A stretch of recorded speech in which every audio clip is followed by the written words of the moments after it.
you're still hearing us and you haven't left yet, or you haven't made plans on leaving, please leave. I hate to say this, but I just don't have enough body bags. Here it comes, approach the front door.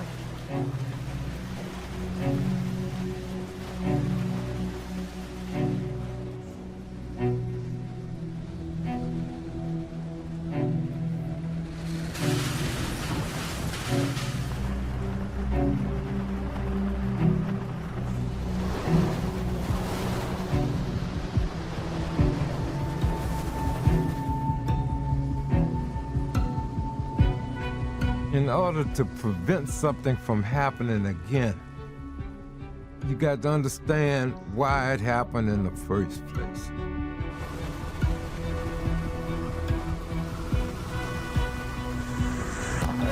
911, where's emergency? The water is coming up. Are they trapped in a house? Yes, they are. They're trapped in. Hello! Are you upstairs? Katrina was a wake-up call, We got you, baby. but we had fell back to sleep. They are the lucky ones saved from what FEMA now calls the most significant natural disaster ever to hit the United States. Yeah, it was a disaster. We're gonna be faced with disasters. But the tragedy of Katrina was man-made.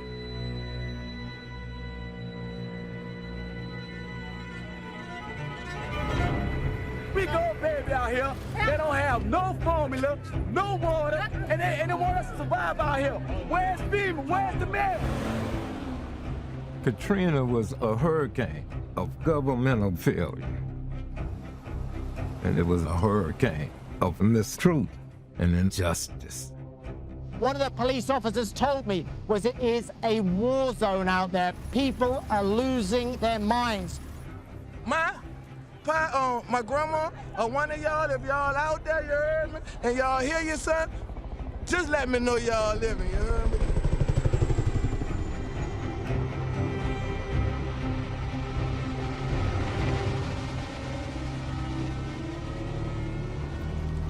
It didn't have to happen like that. Not in America. We can't justify this. Can't justify what happened after Katrina.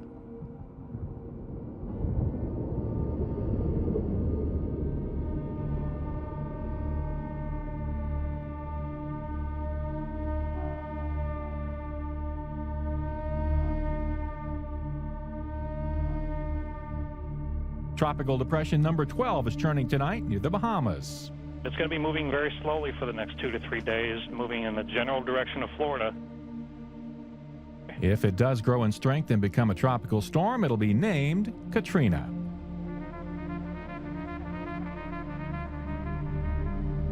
Katrina was unlike any other hurricane. Thousands of people in South Florida have their eyes on Katrina as the storm has now just reached hurricane status. Still pounding Miami-Dade County area, southern Broward County. All of a sudden now, it's starting to come towards us. Katrina is expected to become a very intense hurricane. That's what's developing with a hurricane now in the warm waters of the Gulf of Mexico. As you know, hurricanes feed off of warm water. In the days before Katrina, everything was going well. Even the sun was shining. It was like my kids was swimming in a swimming pool. Let's see our little pool. She done for the day, huh? And so when we first found out they had the hurricane coming, that thought too much phased the people in New Orleans, you know? So many times that hurricanes were supposed to be coming here and they never came or turned off, or we might have got some of the water, some of the winds, or, you know, we might have not got nothing. I just felt like, you know, if the hurricane did come through, maybe to just pass through, and then the next day you're not gonna go home and everything good. Cause I still was preparing my suit for Mardi Gras. In New Orleans, people start preparing months ahead of time. I still remember My piece that I was working on, I still see it laying on the table. Everything that we're looking at indicates this hurricane has the potential to strengthen even more than it already has. We're not trying to frighten people, but this is one that we are, quite frankly, very frightened of. We're concerned, obviously, that concerns us a great deal. My siblings who live away from the city, they were talking about the storm. And they were like, come on, you got to get mama, y'all come. And I'm like, I ain't leaving. You know, this is, you know, every time it happens, they're trying to make me leave. I said, I'm not leaving my property. This spot, it had history. My grandmother was born 2 doors from here. And so my family has roots in this bad boy way before the 1800s, all right?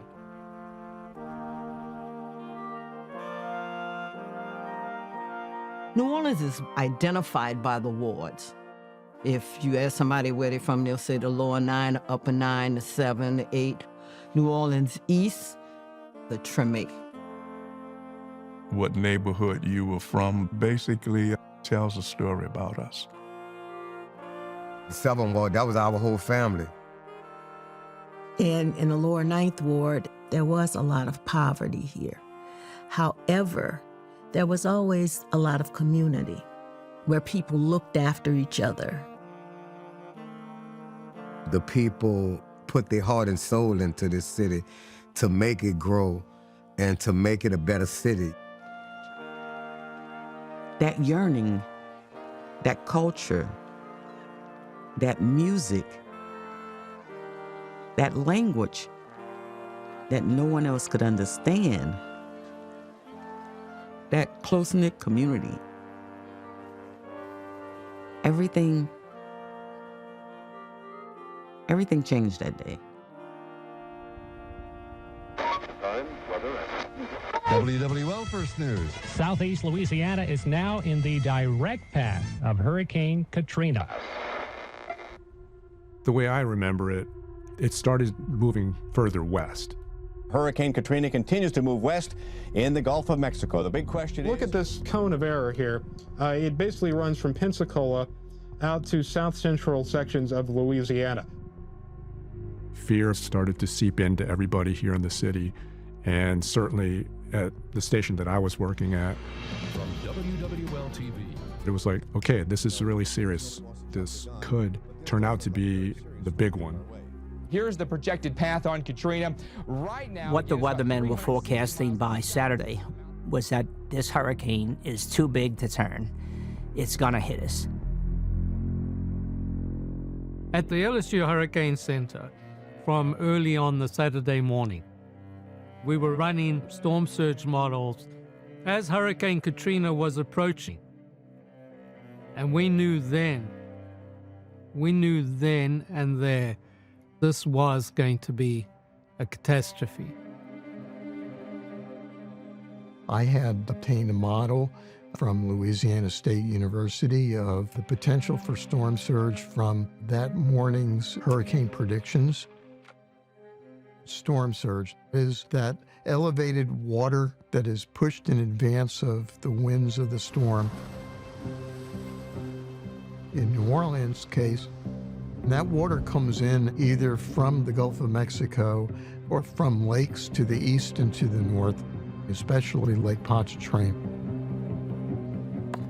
Flood walls and levees surround the populated areas to protect them from flooding. But it was very clear that Hurricane Katrina's storm surge could overtop levees and cause dramatic disaster.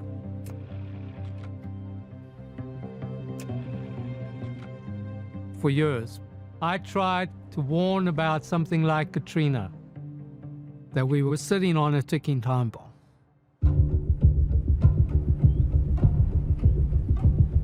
Storms in the Gulf, you typically had 3-4 days to watch them. But on Saturday, Katrina took a swivel toward us, and that meant we were in full throttle mode. This is not a test. This is the real deal. Board your windows with plywood if you can. Make sure your car has enough gas in it. Do all the things that you normally do to prepare for a hurricane, but treat this one differently because it is pointed toward New Orleans. We are advising people to evacuate probably at daybreak on tomorrow. St. Bernard. It's not looking good for us down here in St. Bernard. I don't think I can go anywhere. First of all, I really don't have the money. The reason I had a video camera, I've been performing slam poetry. Screen wide, poet screen, poetry wide, kids screen. So anywhere I would have went at that point in time, I was like still in the mode of like recording myself. This storm looked like it's definitely coming, man. I mean, like straight towards us, so it's a bad situation to be in. But I know God is gonna keep us from the storm. He said he's gonna protect us. Me being a Marines, you know, I'm a pretty good swimmer. Like survival skills, if the water came, like I know I could survive it. But I didn't want my moms to be here. You can see my mom's just kind of tired. She's been cooking. I actually told my mom, I said, Mom, if I have to crack you over the head with a pot, knock you out, put you on my shoulder, you're gonna leave. She finally got out of there.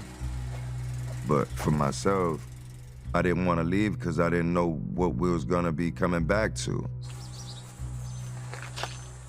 We had 3 houses in that property, including a home that I was starting to remodel.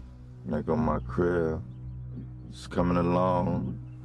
So I stayed behind and I just was praying. Saturday night, I received a BlackBerry ping from the mayor that said, SOS. Hurricane Katrina was now projecting to become a Category 5, and that meant a tale of destruction. That major hurricane barreling toward the Gulf Coast of the United States, Hurricane Katrina, is now a Category 5 hurricane. Category 5, which are the strongest hurricanes we know of. Only 3 times before in U.S. history have Category 5 storms hit the U.S. mainland. This thing is a very strong Category 5, 170-mile-an-hour winds. People don't realize how big Katrina was. It covered the entire Gulf of Mexico. As perfect a hurricane as you've ever seen, if you can call a hurricane like this perfect. She ain't turning, she coming now. Y'all pulling out, huh? They done been around and seen so many, but they ain't never seen this kind. It's a 5, man, a full 5. A violet is not a good situation. It's a cold red. Good morning, ladies and gentlemen. We're here for our update on Hurricane Katrina. I am this morning declaring that we will be doing a mandatory evacuation. Every person is hereby ordered to immediately evacuate the city of New Orleans. This is very serious, and it's of the highest nature, and that's why we're taking this unprecedented move. Do hereby promulgate. When the mayor announced the mandatory evacuation, it was Sunday. It's kind of late because the storm was coming in that night. Never before in the history of New Orleans had a mandatory evacuation taken place. So we needed to do some legal work to ensure the city was not liable in the long term and that we were keeping the people we needed to keep in the city of New Orleans and at the same time ensuring everyone else left. So when the mayor makes the call to evacuate the city, we were more concerned from a police standpoint with the evacuation process, giving people a warning. The city of New Orleans is under mandatory evacuation. Everyone is advised to leave the area. We have a Category 5 hurricane coming. What the mayor did was he sent the police force into the area using their PA systems, telling people to evacuate, and if they were unable to evacuate, that buses would be stationed throughout each neighborhood to take them to the Superdome, which is a sports arena in New Orleans, as a refuge of last resort. The Superdome would be opened up as a refuge of last resort. But let me emphasize, the first choice for every citizen is to figure out a way to leave the city. If the mayor is saying, hey, you need to leave, yes, they do. It makes our job a lot easier. But how can they do that if they can't afford to? Within New Orleans, you have a high poverty rate. If you're going to tell poor people to leave, where are they going? Katrina hit at the worst time to be poor in America. By the end of the month, you ain't got no money. We didn't get hit with a big one for a long, long time, but this one felt different. I really don't want to stay here, but for this one, I had this strange feeling, this vision in my head, like foreshadowing. This was gonna happen, man. I seen water, but I do know the water is gonna come. The time to go is right now. Get on the road, because if you don't, the window's gonna close on you pretty soon.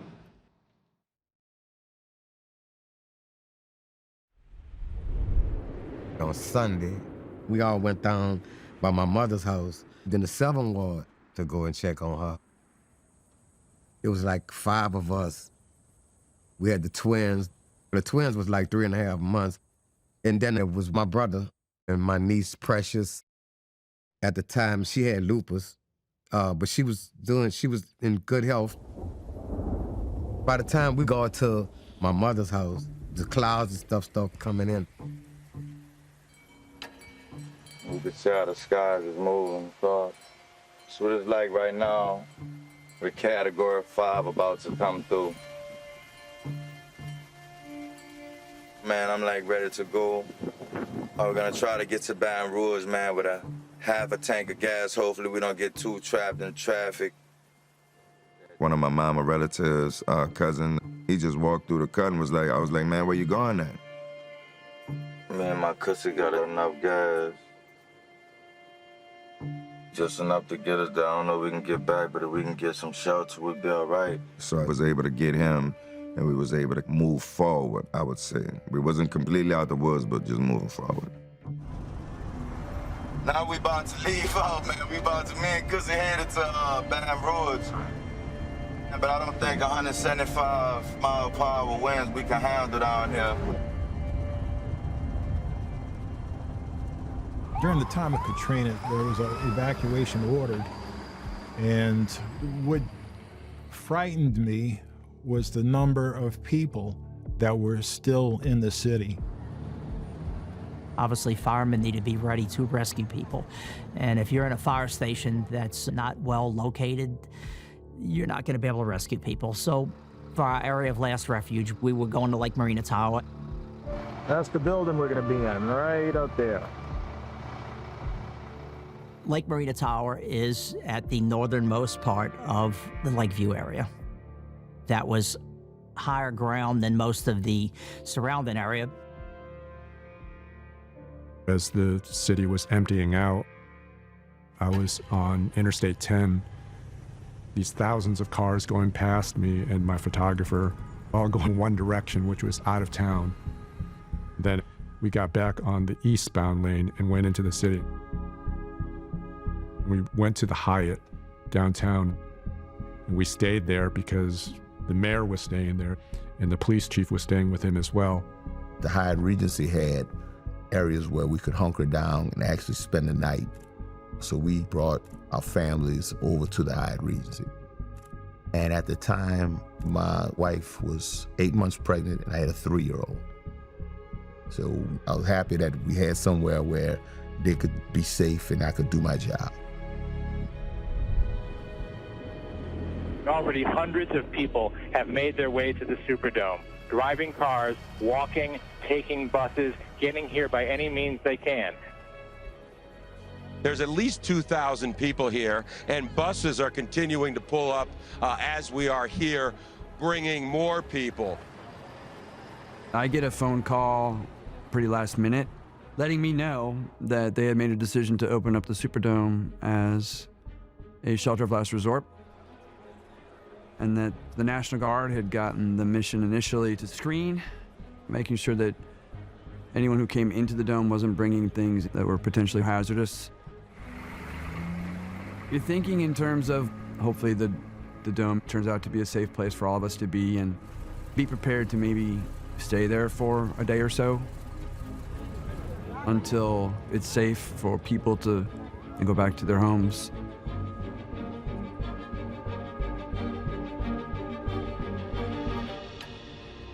The circumstances changed. When I got to Airline Highway, the traffic was so jammed up. We sitting there, and I've noticed the gas meter only going down a little. And that's when it started to rain. They are experiencing some rain right now. The effects of this hurricane just starting to be felt here. If you can still get out, get out. It is time to run. And so things are going to continue to go downhill. And I think to the surprise of some of you in traffic right now, it's going downhill very quickly. The worst place, actually, that you could possibly be would be in an automobile. That thought was just running through my head like, man, what are we gonna do? We're gonna run out of gas. I'm stuck on side the highway. My cousin, he couldn't swim. What are we gonna do?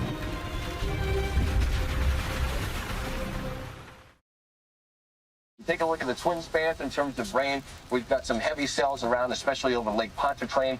A couple have just passed the twin spans. They continue to rotate out over the lake. Once you get toward eastern sections of New Orleans. I heard on the news that the Superdome would be a shelter of last resort. Of course, the city has opened up several shelters, the biggest one being the Superdome. You don't mind me So I was like, well, let me just turn around. I mean, how could we go wrong? The Superdome is huge. They have parking, all around the place. We were some of the last to actually get in that particular night. Here we are amongst the general population. Hello, black folks, bro. Good to see the black folks, that's all it is, isn't it? When I first got there and I started gauging the crowd. Yeah, because in the Superdome. I looked around and I seen some whites here or there, but they did stick out like a sore thumb. Stretched out on the field. It was mostly like black people. So I was like, oh man, we all in here together.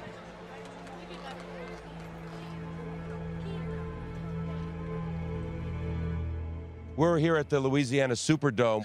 Inside right now, an estimated 12,000 people are going to ride out the storm. Sunday night, as the storm's coming in, we hunkered down at the Hyatt Hotel. Most of the team was like on the 23rd or 27th floor. We were just gonna ride it out there. That was the initial plan.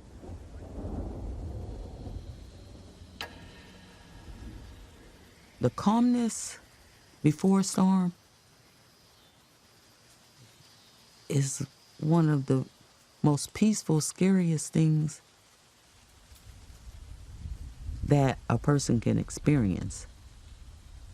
That quiet calmness, it was like deafening.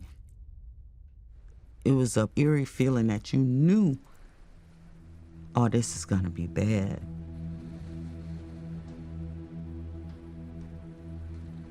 Right now, Hurricane Katrina looks like one of the biggest, baddest storms ever recorded in U.S. history. Because we have so many people that aren't able to leave the city, I cannot think of a worse case scenario than what's panning out. What a tragedy this looks like it's going to be. What make of disaster, of tragedy. And tragedy is when we fail to do what we should be doing.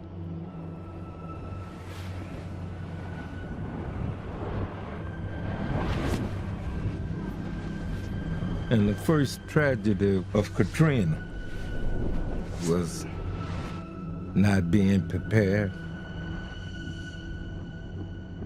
not having in this city an exit strategy for the 100,000 people that we knew didn't have no means of escaping. Evacuation is a difficult task at best out of New Orleans. So we studied it very closely. We studied it very closely. We studied it very closely, and this is one of our nightmare scenarios.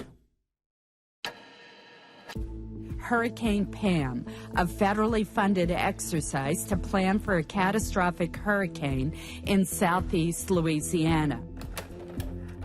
Hurricane Pam was an exercise that we had done the year before, bringing together state agencies, federal agencies, local officials, trying to understand what a catastrophic event would look like in New Orleans. One of the discussions during the Hurricane Pam exercise was how to deal with evacuees. And the first glaring fact was that there was going to be many tens of thousands who couldn't get out, at least 120,000. And within that were many disabled, elderly, and people who didn't own motor vehicles. So there was a lot of knowledge beforehand of the consequences of the storm. A massive storm surge, 20 feet of water in the city, and hundreds of thousands stranded.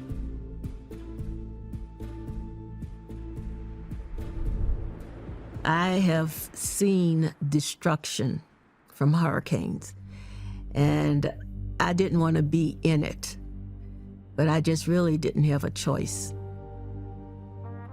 My mother was in a wheelchair, so wherever we went, she went. I decided to go by my brother's house in the lower 9th Ward to stay with him and some other family members. It was my mom's, my sisters, my family. You know, we were going to ride out the storm at my little brother's house. My brother had one of those historic homes. It was lifted up on piers, and he had very high ceilings. And so it was high ground. I would have had to have left by ambulance, being that I just had surgery. But there were no ambulances coming in the neighborhood and picking up people that were recently out of the hospital. So we stayed. For whatever reason that you're forced to stay, you stay and you endure it. The poor, the sick, and older people, you know, the elderly people, you know, those people should have been the first ones out. There was a plan called the Hurricane Pam Plan, which involved getting together different bus systems to move people to safety north of the city. What happened, however, was that the mayor of New Orleans, Ray Nagin, basically punted because of financial reasons. Were we concerned that this would be something that would bear down on us at the category level that it did? Not at all. So we did not execute a plan per se for the buses to bring people out of the city. We did not have a plan for our buses to be used in that manner. Most hotels are sold out. For others, rooms are unaffordable and leaving impossible. I can't get out. How am I going to get out? You knew all of this was going to happen, or you should have known.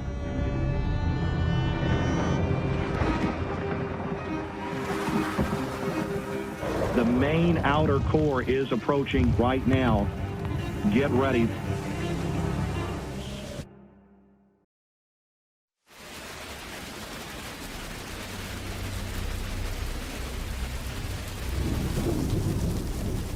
$12:38 right now, and all it's doing is raining.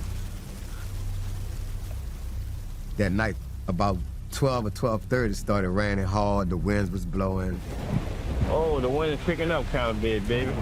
Time to go back in the house. Going into midnight, I think everybody was just trying to rest a little bit. I probably dozed off a time or two because I still wasn't too worried at the time. In the middle of the night, beginning to be the early morning hours. I was in a regular room in the Hyatt, sleeping, when all of a sudden we heard the wind of Hurricane Katrina. Oh man, I'd never seen it blow like that ever. It was like somebody opened up the flaps on a wind machine.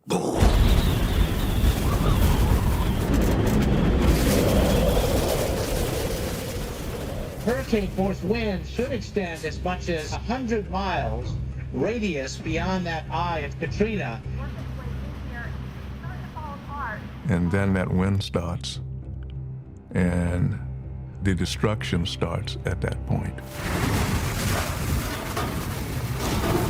You can hear the sound of glass breaking and metal twisting as the eye wall moves ashore.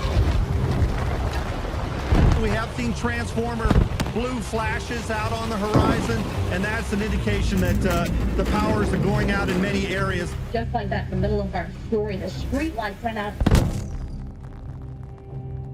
Of course, the electricity goes off. And for many people, there's no more TV, no more radio. It was just total darkness. You felt isolated. It was so scary. Around 5 in the morning, Katrina started to move ashore.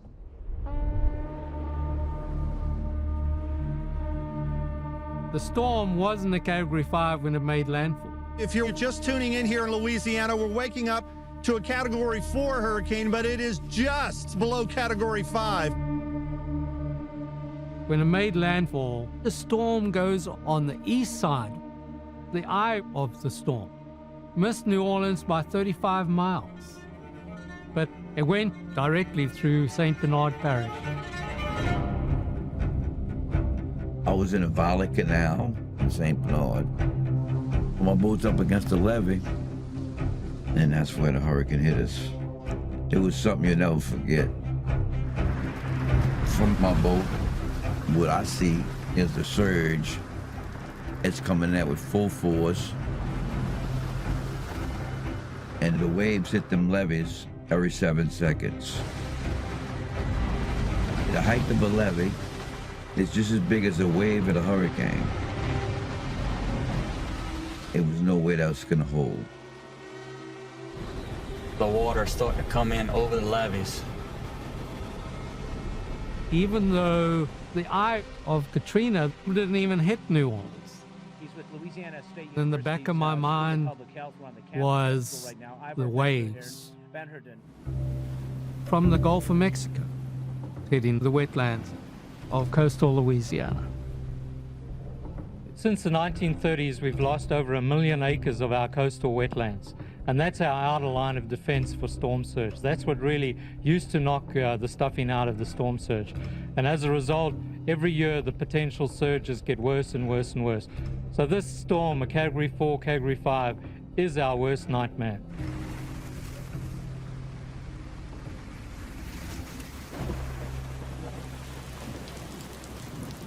In the lower Ninth Ward, there was rain, but it wasn't a torrential rain.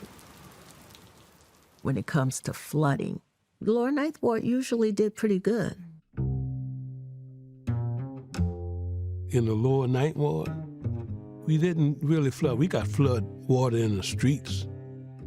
But the swamp kind of protected us because the water would drain into the swamp. The swamp was located on the other side of the railroad tracks on Florida Avenue. It was our wonderland. You would see cypress trees with moss hanging on them. I couldn't tell you the exact year. One day, you walk back there and you notice that the trees were dying. The cypress trees. And the cypress trees were the trees that kept the swamp alive.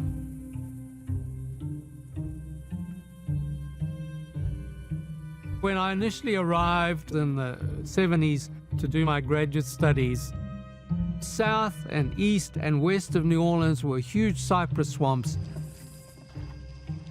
And for thousands of years, the best protection from hurricanes that we've had were these coastal wetlands.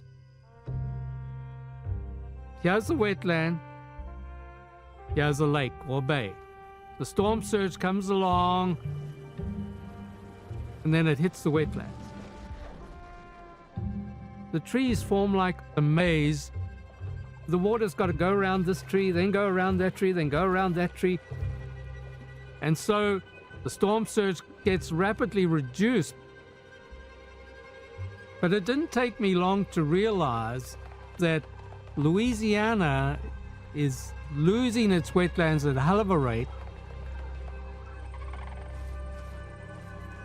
including the wetlands around the lower Ninth Ward and St. Bernard. Within my lifetime, all down here where we at was all oak trees and woods. And within my lifetime, it all disappeared. Now we have no trees to break the water. We have nothing to slow it down anymore. Nothing at all. Between 60 and 80% of the wetland loss is a consequence of the oil and gas industry and their activities in coastal Louisiana.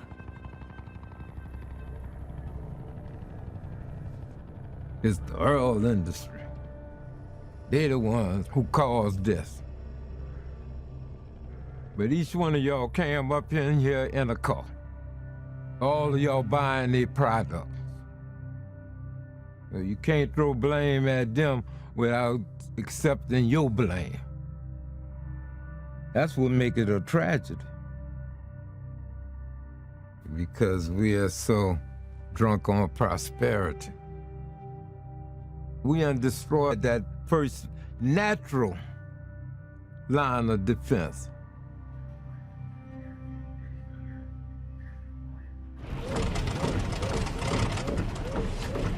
At like 6 in the morning, you can see people starting to peel the covers off of their heads because they heard the same thing that I heard.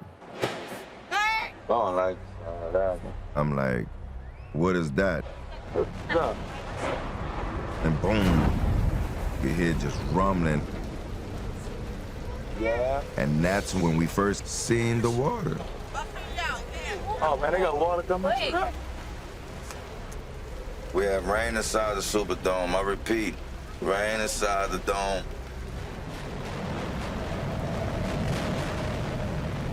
Now the thought process is if we getting wet on the inside of the Superdome, then what's going on the outside?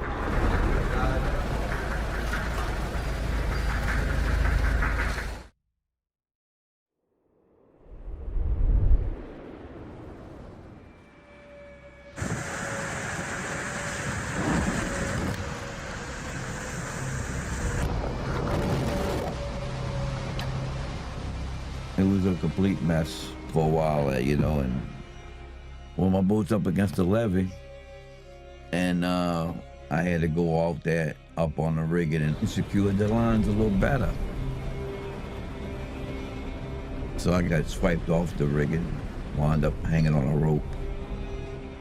The wind swung me out, came back on the boat and came in the cabin, drank another cup of coffee and a shot of whiskey.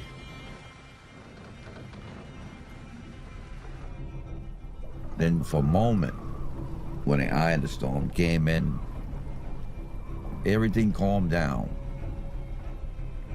But then all of a sudden, all hell broke loose when she broke out the west.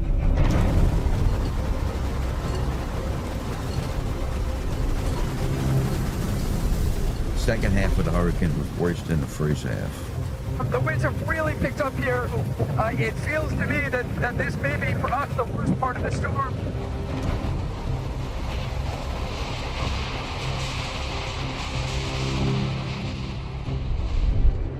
So at the Lake Marina Tower, the 9 of us firefighters woke up at the crack of dawn and the wind was howling outside. The windows were allegedly rated for 150 miles an hour.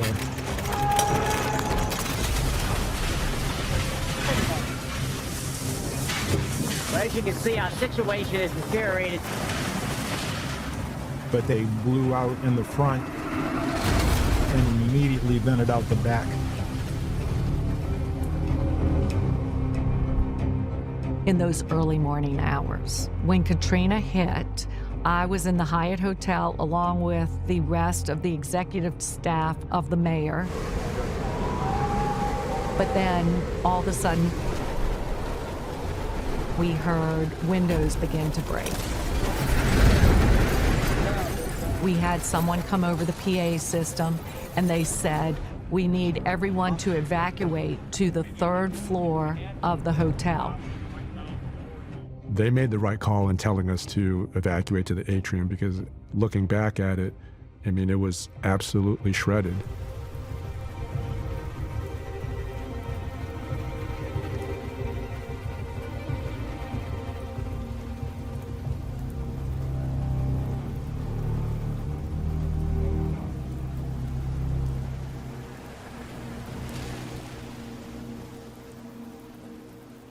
The storm had passed.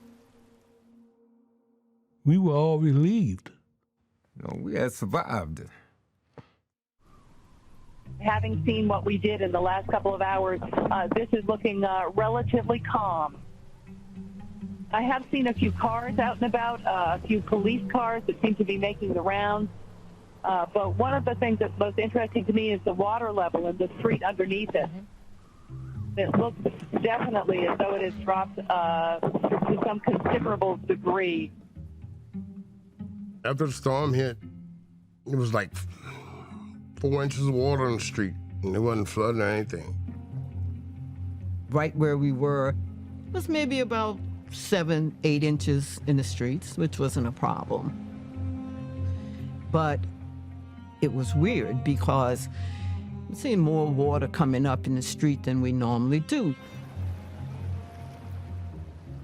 We realized it's not a normal hurricane aftermath because all of a sudden the water started rising very quickly. And I said, where is water coming from?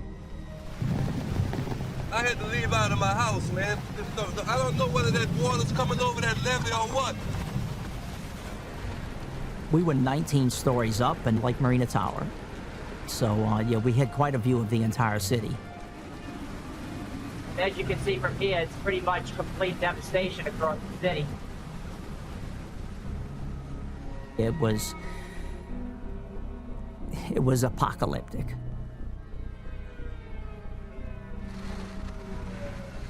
And I realized that the situation was going to get far, far worse.